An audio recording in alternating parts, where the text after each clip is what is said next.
പകൽക്കാലം നിങ്ങൾ പേടിച്ചാണോ ഭയപ്പെട്ടുകൊണ്ടാണോ ഈ ശബ്ദം കേൾക്കുന്നത്? അവരോട് ഞാൻ ആത്മനിറവോടൊരു വചനം പറയാൻ ആഗ്രഹിക്കുന്നു. 2 തീമോഥെയോസ് 1:7 എന്നെ കേൾക്കുന്നവർ ഈ വാക്യങ്ങൾ എടുത്ത് വായിച്ചു കൊള്ളുക. 2 തീമോഥെയോസ് 1:7 ഇപ്രകാരം കാണാൻ പറ്റുന്നുണ്ട്: നിങ്ങൾ പ്രാപിച്ചിരിക്കുന്നത് ഭയപ്പാടിൻ്റെ ആത്മാവിനെയല്ല, നിങ്ങൾ പ്രാപിച്ചിരിക്കുന്നത് ശക്തിയുടെയും സ്നേഹത്തിൻ്റെയും ആത്മനിയന്ത്രണത്തിൻ്റെയും ആത്മാവിനെ അത്രേ. ഈ സമയത്ത് നിങ്ങൾ പേടിച്ചതിൻ്റെ ശബ്ദം കേൾക്കുന്നെങ്കിൽ, നിങ്ങൾ പേടിച്ചിരിക്കുന്നതോട് ഞാൻ ആത്മനിറവോടെ വിളിച്ചു പറയുന്നു, നിങ്ങളുടെ ഹൃദയത്തിനകത്ത് കിടക്കുന്ന ഭയത്തെ ദൈവം എടുത്തു മാറ്റും.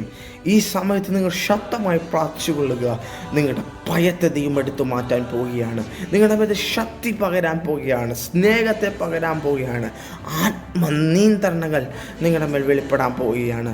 ഈ ദിവസങ്ങളിൽ നിങ്ങൾ ഭയപ്പെട്ടുകൊണ്ടിരിക്കുകയാണെങ്കിൽ, പേടിച്ചുകൊണ്ടായിരിക്കുന്നതാണെങ്കിൽ, ദൈവത്തിൽ ആവർത്തിച്ച് പറയുന്നു, നിങ്ങൾ ശക്തിയുടെ ആത്മാവിനെയാണ് പ്രാപിച്ചിരിക്കുന്നത്, നിങ്ങൾ സ്നേഹത്തിൻ്റെ ആത്മാവിനെയാണ് പ്രാപിച്ചിരിക്കുന്നത്, നിങ്ങൾ ആത്മനിയന്ത്രണത്തിൻ്റെ ആത്മാവിനെയാണ് പ്രാപിച്ചിരിക്കുന്നത്. ദൈവത്തിനോട് കൂടെ ഉള്ളപ്പോൾ ശത്രുക്കൾ ചിതറിപ്പോകും. ദൈവം നിനക്ക് വേണ്ടി എണ്ണിച്ചു കഴിഞ്ഞാൽ ശത്രുക്കൾക്ക് നിന്റെ മുമ്പിൽ നിൽക്കാൻ കഴിയത്തില്ല. ദൈവം നിനക്ക് വേണ്ടി എണ്ണിച്ചു കഴിഞ്ഞാൽ നിന്നെ ഭീതിപ്പെടുത്തിക്കൊണ്ട് നിൽക്കുന്നവർക്ക് നിന്നെ ഭീതിപ്പെടുത്താൻ പറ്റത്തില്ല.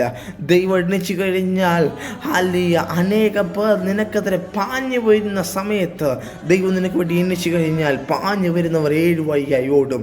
ഈ വാക്യങ്ങളെല്ലാം നമുക്ക് അറിയുന്നവരാ പ്രിയപ്പെട്ടവരെ, നമുക്കെല്ലാം ഈ വാക്യങ്ങൾ അറിയാം. പക്ഷേ ഈ വാക്യങ്ങളൊക്കെ നമ്മൾ വായിക്കുമ്പോഴൊക്കെ ദൈവം ആവർത്തിച്ച് പറയുവാൻ ആഗ്രഹിക്കുന്ന കാര്യമാണ്: ഞാൻ നിന്നോട് കൂടെയുണ്ട്. നീ പ്രാപിച്ചിരിക്കുന്നത് ഒരു നിസ്സാരമായ അഭിഷേകമല്ല, നിസ്സാരമായ ഒരു അധികാരത്തെ അല്ല നീ പ്രാപിച്ചിരിക്കുന്നത്. ഈ ലോകത്തിലെ സകല മേഖലകളെയും നിനക്ക് മുൻകൂട്ടി അറിയുവാൻ കഴിയുന്നതും അതിനെ ജയിക്കുവാൻ കഴിയുന്ന ഒരു ആത്മാവിനെയാണ് നിങ്ങൾ പ്രാപിച്ചിരിക്കുന്നത്. നിങ്ങൾ പ്രാപിച്ചിരിക്കുന്നത് ചെറുതായി നിങ്ങൾ കാണരുത്. നിങ്ങൾ പ്രാപിച്ചിരിക്കുന്നത് ഒരു അസാധാരണമായ ഒരു ശക്തിയാണ് നിങ്ങൾ പ്രാപിച്ചിരിക്കുന്നത്. അത് നിസ്സാരമല്ല, അത് അസാധാരണമാണ്.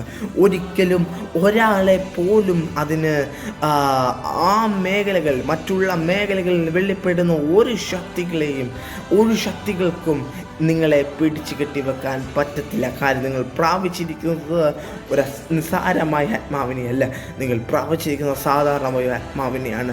ഈ വാക്യത്തിനകത്ത് നിങ്ങൾ ആവർത്തിച്ച് നിങ്ങൾ വായിച്ചു നിൽക്കൂ. നിങ്ങൾ പ്രാപിച്ചിരിക്കുന്നത് ഭയപ്പാടിൻ്റെ ആത്മാവിനെയല്ല.